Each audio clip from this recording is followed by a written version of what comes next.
While no one was looking, Meadows, Jordan, and company blindsided the DOJ with a slick move by US4Trump.com. In a little covered presser today, Congressman Jim Jordan, Mark Meadows, Lee Zeldin, Matthew Gaetz, and 8 other members of Congress gathered to announce the next steps to discover what happened in the corrupt Obama-era FBI and DOJ. The meeting called for the president to release documents. Moreover, the group called for a second special counsel. Representative Lee Zeldin gave the opening remarks. He made it clear that the Justice Department and the DOJ has amazing patriotic people in the rank and file. He hit the point home that this is about the individuals at the highest levels of these legendary historic agencies. In addition, Zeldin said the high-ranking officials and their misconduct reflects on them and not on everyone else. Jump in the Wayback Machine. Zeldin reviewed that on May 22nd, a 12-page resolution was written by Congress. In the resolution was signed by 19 members of Congress and detailed misconduct at the highest levels of the Obama-era FBI and DOJ. It included FISA abuse. Specifically, they wanted to know how and why the Hillary Clinton email investigation ended and how and why the Trump-Russia investigation began. Very interesting questions, that's for sure. Additionally, 33 members of the House now sponsor this resolution and are calling for a second special counsel. Fast forward to today. This is what guilt looks like, folks. Actual evidence as opposed to a fishing expedition to find a crime. Since May, he said, even more misconduct has been discovered. As a result, congressmen are now calling for the following 3 points to happen so that justice will prevail. First, they call on the President of the United States to declassify documents of the Carter Page FISA applications. He carefully explained, except necessary redactions that must truly stay declassified, and the 20 pages of the last FISA renewal, the renewal that Rod Rosenstein signed. Specifically, pages 10 to 12 and 17 to 34, along with the associated footnotes. Zeldin said this will prove that the highest levels of the DOJ and FBI failed to provide the FISA court with critically important information when they requested a warrant to spy on Carter Page and others. I'd like to add, bring the judge in why she didn't file charges against them. So she's corrupt too, or he's corrupt, whoever that may be. Second, they call on President Trump to declassify and release all 12 of Bruce Orr's 302s. They are confident that the 302s contain information that should have been reported to the FISA court, but wasn't. Third, they call on President Trump to release and declassify the documents that were provided to the Gang of 8. The documents contained exculpatory evidence regarding Carter Page and others. These documents should have been provided to the FISA court, but weren't, Zeldin said. Folks, this is what guilt looks like as opposed to a fishing expedition to find a crime such as what Mueller is doing. Watch karma catches up to the FISA abuse Obama-era leaders. We'll watch a little bit of it. It's 34 minutes. Good afternoon, everybody. Before I begin, I would like to say this. The ranks of our Justice Department and FBI are filled with amazing, patriotic men and women who passionately love their jobs and our country. They take their oaths seriously and perform their jobs exceptionally. They enforce our rule of law and make us proud each and every day in the performance of their duties. It is deeply unfortunate that individuals at the highest levels of these legendary historic agencies weaponized their powers and acted highly improperly. Their misconduct is a reflection on them, not on everyone else performing their responsibilities to the very best of their abilities and making everyone in our nation so proud of them each and every day. In May of this year, 19 members of Congress introduced a 12-page House resolution detailing misconduct at the highest levels of the DOJ and FBI with regards to FISA abuse, how and why the Hillary Clinton email probe ended, and how and why the Donald Trump Russia probe began. This resolution also called for the appointment of a second special counsel to investigate this gross misconduct, with the understanding that the Justice Department cannot be expected to investigate itself.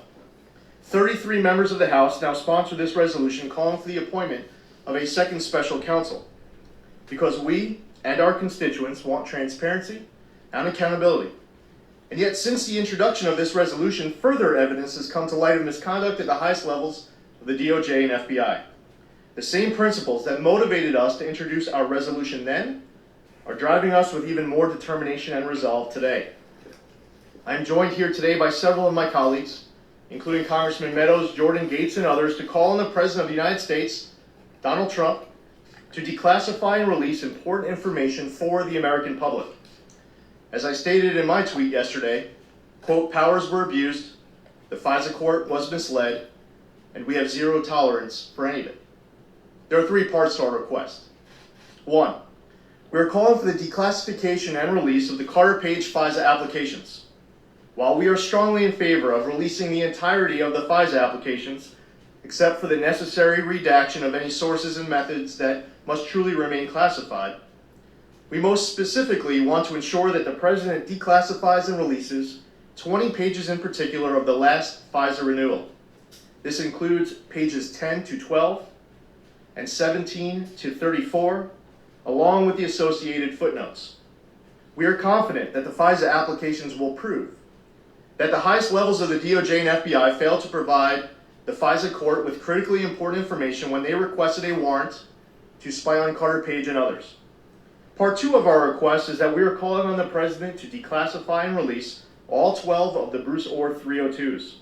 We are confident that these 302s contain critically important information that should have been provided to the FISA court but wasn't. Part 3. We're also calling for the declassification and release of the documents provided to the Gang of Eight that contain exculpatory evidence regarding Carter Page and others.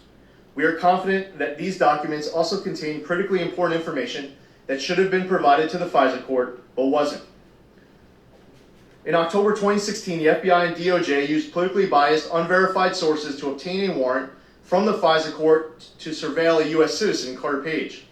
The warrant, along with 3 renewals, also would have enabled investigators to access Page's communications with other Americans, including other Trump campaign associates. The warrants grant U.S. intelligence and law enforcement agencies sweeping power to collect bulk information and conduct about collection, which results in surveillance of a broad array of private communications from the past, present, and future, including those of U.S. citizens not specifically targeted in the FISA authorized warrant. To obtain these warrants, FISA and DOJ officials submitted an unverified dossier prepared by Christopher Steele to the FISA court. The officials failed to disclose that Christopher Steele was hired by the firm Fusion GPS, which was hired by the Democratic National Committee and Hillary Clinton campaign to prepare this dossier, and that the source was unreliable and was soon thereafter going to be terminated as a source. The FISA court was not informed that Christopher Steele was actively opposed to the election of Donald Trump, that he was the unnamed source cited in the media reports that the FBI used to corroborate his dossier, and that Fusion GPS had been hired to perform previous anti-Trump research efforts in 2015. The Woods procedures, which are the FBI's mandatory vetting process required for all FISA warrant applications instituted to ensure that all the facts contained in the application are accurate and verified to clearly support probable cause for a warrant, were not followed. Former Director Comey admitted in sworn testimony to the Senate Judiciary Committee on June 8, 2017 that material contained in the Steele dossier was known to be both salacious and unverified. Since FISA warrant applications are rarely turned down, are almost never subject to appeal, and are presented in closed court with no public record where the government is not challenged by any defense, it is imperative that the government take extra care to validate the information being utilized to build their case before they take the extraordinary step of waiving rights of a U.S. citizen without his or her knowledge or the opportunity to present a defense. At the FISA court, the government has a responsibility not only to provide its best evidence in support of its application, but also the best evidence it has against its case. In this case, the DOJ failed to do so. There apparently was very important exculpatory evidence that was provided to the Gang of Eight that was not even presented to the FISA court. These deeply flawed and questionable FISA warrant applications utilizing illicit sources and politically biased intelligence were approved by DOJ and officials and FBI officials at the highest levels before being presented to the FISA court. It was further hidden from the FISA court that Nellie Orr, the wife of the fourth highest ranking DOJ official Bruce Orr, worked for Fusion GPS. The court also wasn't notified that even after Steele was terminated as a source by the FBI for leaking information to the press, the FBI continued to effectively use him as a source via Steele's contacts with Bruce Orr. Despite the troubling fact that he was terminated as a source by the FBI for leaking information to the press and for other reasons, the FBI continued to use him through Bruce Orr. Christopher Steele directly transmitted the dossier and other information through Bruce Orr to the FBI, which then submitted allegations from the dossier to the FISA court. The details of the interviews between the FBI and Orr are laid out in a series of 302s written by the FBI, but the DOJ continues to improperly keep those 302s as classified. In February 2018, the President of the United States declassified information within a memorandum by the House Intelligence Committee, which revealed that, before and after Steele was terminated as a source, he maintained contact with DOJ via then Associate Deputy Attorney General Bruce Orr, a senior DOJ official who worked closely with Deputy Attorney Generals Yates and Rosenstein. Shortly after the election, the FBI began interviewing Orr, documenting his communications with Steele. For example, in September 2016, Steele admitted to Orr his feeling against then-candidate Donald Trump when Steele said he was desperate that Donald Trump not get elected and was passionate about him not being president. End quote. Later that month, in response to a request by Senators Grassley and Graham, the DOJ declassified a letter that referred to the Bruce Orr 302 interview summary, stating that, quote, numerous FD 302s demonstrating that DOJ official Bruce Orr continued to pass along allegations from Mr. Steele to the FBI after the FBI suspended its formal relationship with Mr. Steele for unauthorized contact with the media, and demonstrating that Mr. Orr otherwise funneled allegations from Fusion GPS and Mr. Steele to the FBI, end quote. In May of 2018, as we can see, this is a long interview here, statements that they're making. Very interesting. I think I might make a second video for the rest of the, or just put it up in full, because it's quite long.